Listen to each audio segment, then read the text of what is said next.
अब आते हैं हमारे कोगलेंट्स या एंटीकोगलेंट्स। ये क्या करते हैं कि ये कोगलेंट्स ऐसे एजेंट होते हैं जो प्रमोट करते हैं ब्लड क्लॉटिंग को, कोएगुलेशन को। जब भी कभी एक्सेसिव ब्लीडिंग हो उसको प्रिवेंट करने में हेल्पफुल होते हैं। या क्या होता है कि ऐसी सिचुएशन है जहाँ पे डेफिशिएंसी है ब्लड की एक तरीके से नेचुरली क्लॉट फॉर्म करने में, तो कोगलेंट्स को यूज़ किया जाता है। मैकेनिज्म ऑफ एक्शन में विटामिन के डिपेंडेंट पाथवे होता है जिसमें मेनाडायोन है, एसीटोमेनाडायोन है, ये मैनी कोगलेंट्स हैं। सिंथेटिक फॉर्म है विटामिन के का। विटामिन के जो ज़रूरी होता है कुछ क्लॉटिंग फैक्टर्स के लिए, जिसमें 2, 7, 9, 10 आता है लिवर में, जो रिस्पॉन्सिबल होते हैं एक तरीके से सप्लीमेंटिंग है विटामिन के का। तो वो कोगलेंट को एनहांस करते हैं कि प्रोडक्शन और फंक्शनैलिटी हो इन क्लॉटिंग फैक्टर्स की सही से हो पाए, और जो क्लॉटिंग प्रोसेस होने वाला है या होना चाहिए वो प्रॉपर रहे। नॉर्मल जो कॉमन कोगलेंट्स हैं, मीनाडायोन है, विटामिन के3 हमारा, एसीटोमीनाडायोन है।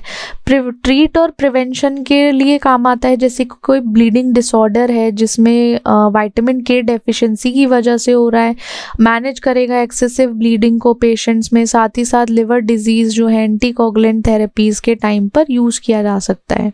साइड इफ़ेक्ट एलर्जिक रिएक्शन होते हैं, किसी किसी को एलर्जी कॉज कर सकता है। हीमोलाइटिक एनीमिया इंडिविजुअल जिनमें G6PD डेफिशिएंसी है, potential liver toxicity, high dose पे टॉक्सिसिटी हो सकती है।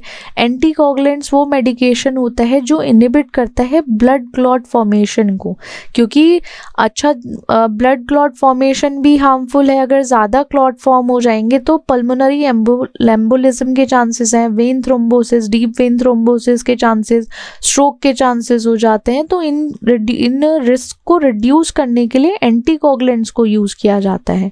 जैसे फॉर एग्जांपल वारफेरिन है, हेपारिन है, उनको यूज़ किया जाएगा। इसमें जो विटामिन के एंटागोनिस्ट है, मतलब विटामिन के ब्लॉकर्स की तरह काम करेंगे। उनको ना जैसे विटामिन के को डिक्रीज करेंगे या उसके जो क्लॉटिंग फैक्टर्स हैं उनको कम करेंगे।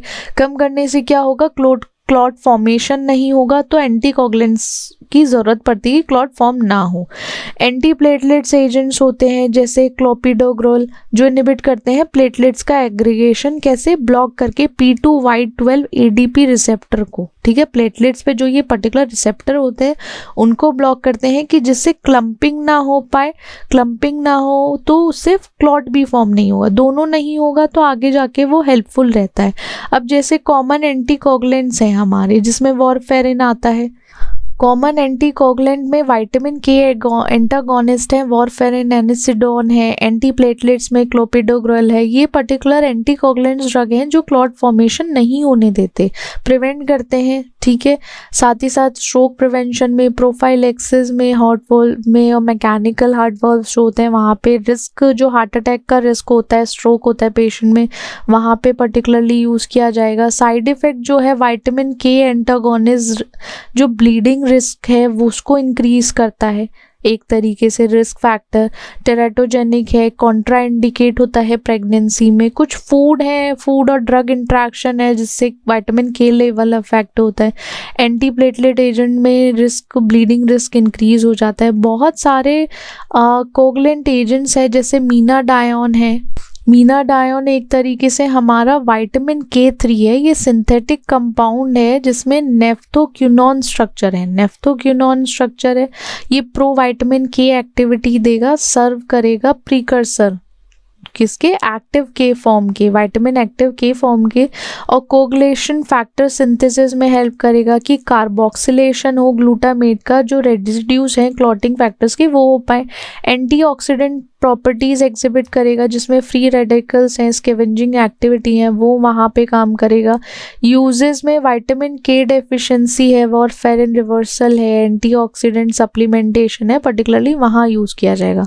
अब एसीटोमीनाडायोन है, ये मीनाडायोन था, इसका स्ट्रक्चर क्या है,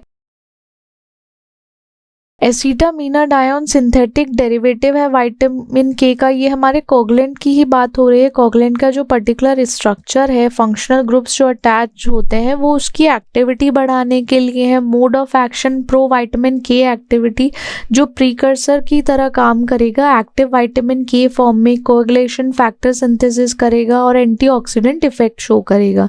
यूजेस विटामिन के डेफिशिएंसी में यूज होगा, जैसे न्यूनेटल कोएगुलेशन डिसऑर्डर्स होते हैं उसको प्रिवेंट करेगा न्यूबॉर्न बेबीज में। और कुछ इसके ऐसे रोल हैं कोएगुलेशन में, उस पर अभी भी इन्वेस्टिगेशन या मतलब चल रही है, उसको देखा जा रहा है एक्सपेरिमेंटेशन के थ्रू। वॉरफेरिन हमारा एंटी कोएगुलेंट है। सिंथेटिक काउमेरिन डेरिवेटिव्स है जिसमें 4 हाइड्रोक्सी काउमेरिन को स्ट्रक्चर है जिसमें 3 फिनाइल प्रोपाइल साइड चेन होती हैं, ये इसका स्ट्रक्चर है। वॉरफेरिन भी इम्पॉर्टेंट माना जाता है, आ जाता है कभी कभी। मोड ऑफ एक्शन विटामिन के एपॉक्साइड रिडक्टेज इनहिबिशन, ये ब्लॉक करता है एंजाइम के, विटामिन के जो है ना एपॉक्साइड रिडक्टेज को उसको ब्लॉक करेगा कि जिससे कि रीजनरेशन ना हो और विटामिन के रिड्यूस हो जाए, उसको प्रिवेंट करता है एक तरीके से। कोएगुलेशन फैक्टर इनहिबिशन है, जो कोएगुलेशन के लिए या कोगलेंट की तरह या क्लॉटिंग फैक्टर्स की तरह रिस्पॉन्सिबल होते हैं, जो सिंथेसाइज करते हैं विटामिन के डिपेंडिंग क्लॉटिंग फैक्टर्स को, उसको रिड्यूस करेगा। एंटी कोगलेंट इफेक्ट में जो प्रोलॉन्ग क्लॉटिंग टाइम था वो प्रिवेंट करता है थ्रोम्बोसिस और एम्बोलिज्म को। यूजेस आपको इसके थ्रू आइडिया लग गया है, इसको प्रोफाइलैक्सिस ट्रीटमेंट या थ्रोम्बो एम्बोलिक डिसऑर्डर के टाइम पे ट्रीट किया जाएगा। एफिब में जैसे कि जिसे रिस्क होता है ना स्ट्रोक का, वो क्लॉट फॉर्मेशन की वजह से, तो उससे प्रिवेंट किया जा सकता है। मैकेनिकल हार्ट वेल, जो मैकेनिकल हार्ट वॉल्व्स होते हैं ना वो प्रिवेंट करते हैं कि थ्रोम्बस का फॉर्मेशन ना हो पाए आर्टिफिशियल वॉल्व सर, और जो मायोकार्डियल इन्फ्रेक्शन है वहाँ पे भी हेल्पफुल है। अब सार की बात की जाए, सार में जो काउमेरिन को होता है वो ज़रूरी होता है विटामिन के की बाइंडिंग के लिए। जो विटामिन के का एंजाइम होता है ना पर्टिकुलर, इस एंजाइम की बाइंडिंग के लिए ज़रूरी है। और जो 3 फिनाइल प्रोपाइल साइड चेन है वो बाइंडिंग एफिनिटी को बढ़ाते हैं कि स्पेसिफिसिटी जो है टारगेट एंजाइम की वो बढ़ जाए। हाइड्रोक्सिल ग्रुप का काम क्या होता है, वो क्या करता है सॉल्युबिलिटी को इंक्रीज करेगा, साथ ही साथ जो हाइड्रोजन की बॉन्डिंग है एंजाइम से उसको फैसिलिटेट करता है। सब्स्टिट्यूशन जो आते हैं जैसे फिनाइल रिंग एक तरीके से मॉडिफिकेशन की तरीके से यूज करेगा तो वो अफेक्ट करेगा पोटेंसी पे, मेटाबॉलिज्म पर और ड्यूरेशन ऑफ एक्शन में। सिंथेसिस देखते हैं, सिंथेसिस हमारा कैसे हम इसको सिंथेसाइज करेंगे। Methyl ester of acetyl salicylic acid, ये था, उसको ट्रीट कराया पर्टिकुलर इन कंपाउंड से तो इंटरमीडिएट कंपाउंड्स बने। इंटरमीडिएट्स कंपाउंड में जब ये बाइंड करेगा बेंजल एक्टोन से, बेंजल एक्टोन फॉर्म करेगा वॉरफेरिन को, ये इसका सिंथेसिस है।